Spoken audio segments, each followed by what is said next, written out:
Welcome to Let's Talk, the Friday edition, and I am your host, Andy Asher. You know, I've always looked at Friday in a certain way, other than the start of the weekend. It is my catch-up day. You know, I get everything done that I forgot.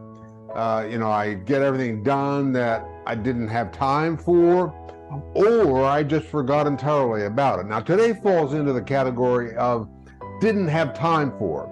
Let's Talk is about productivity, it's about positivity, and it is about happiness. With that in mind, one of the people that I have been wanting to talk to and talk about is Michael J. Fox, who has also been involved in TV shows and movies throughout his career, including the popular Back to the Future trilogy. In recent years, he has focused on his advocacy work and has written several books about his experience with Parkinson's disease. Now, in connection to his new movie on Apple TV, the movie Still, in this interview, listen closely to his last 5 words. With gratitude, optimism is sustainable. Michael J. Fox is a serious person, funny, but wise. There had never been a time in your life that wasn't amazing. Very good life. It's perverse to say it, but kind of a charmed life. That's the point. That's the truth. I recognize how hard this is for people, and I recognize how hard it is for me. But I have a certain set of skills that allow me to deal with this stuff. And then I realized, with gratitude, optimism is sustainable. If you can find something to be grateful for, then you find something to look forward to, and you carry on. Write that down. With gratitude, optimism is sustainable. The film is called Still, recounts Fox's extraordinary story in his own words, the improbable tale of an undersized kid from a Canadian Army base who rose to the heights of stardom in the 1980s in Hollywood.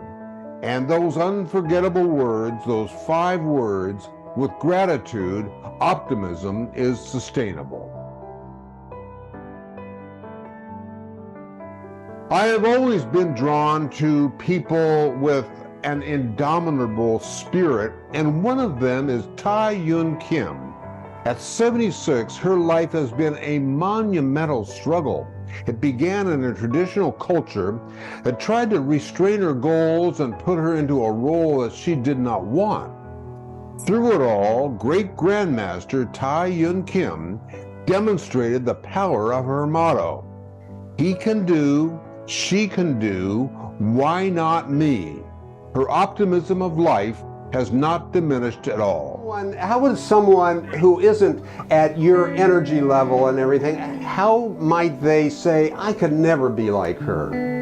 You know what, Andy?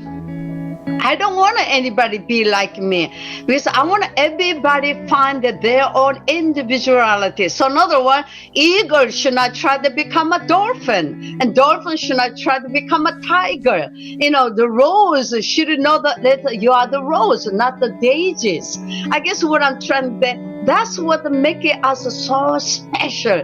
We are so unique individually. You know what I say? Look right here, thumb. That thumbprint, no one have this whole wide world, just only you the one have. So I really want to tell everyone, find that really who you are. When you're flying the plane, when they ask emergency, put the mask on yourself first, then help your children and others. I feel the same way. That's good advice. You don't. In other words, they don't have to show all of the energy. They can be whoever they are. That is what I think you're saying. Yeah, I guess what I'm trying to say, the also uniqueness make us so special about who we are. And I say life start. I feel like now I'm 20 because I started when I was 50. That's what I say. You know, stop saying I'm old. Saying that I have a power in me. Whatever I did is my choice. Now you don't have to worry about the children. Now you don't have to worry about it to the others. You know, when you dedicated when you are young, about 30 years old, raising your kids, you devoted. But now it's all yours. It is all yours. Who's stopping you? Make it happen. Become a driver in your life. Yeah. It is your life. You're so Yes. right. Ha Young Kim, together with a few of her students, founded Lighthouse Worldwide Solutions back in 1982. A mission of Lighthouse would be to use science and technology for the betterment of mankind.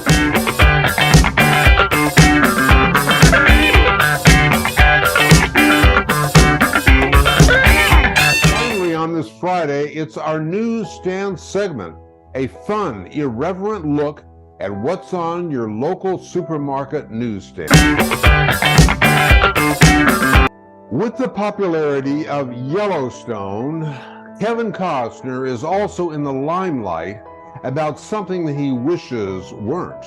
From why his wife filed for divorce to the affair rumors, this is why Kevin Costner is really getting divorced. People were shocked when the news broke that Kevin Costner and his wife of 18 years, Christine, were divorcing. Now we're learning a bit more about why Christine filed for divorce, and why this didn't just shock us, but also shocked Costner. That's Newsstand for Friday. We'll see you again Monday for another issue of Newsstand.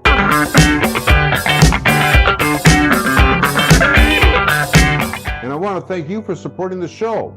If you like or you learn something new, I want to tell you 3 ways that you can support the show and keep Let's Talk going. And number 1, get yourself subscribed. Every week I am bringing inspirational guests who can teach or have something interesting to share. That's 3 days a week. So take a moment to hit that subscribe button. And then number 2, this is really the ultimate way to support Let's Talk, and it really just takes less than a minute. You can write something just short and sweet, like, I love the show. It has changed your life, or something you learned from it. And I am not exaggerating at all that I read reviews every day, and every single one, whether short or long, it means everything to me. And the more reviews means the higher we rank on all those algorithms, which means bigger guests. So take a minute to leave a review. And 3, share the shows with your friend. Just, hit that share button. That's all you have to do. We live stream Monday, Wednesday, and on Friday. And I am eternally grateful. And I thank you so much for supporting Let's Talk about productivity, positivity, and happiness.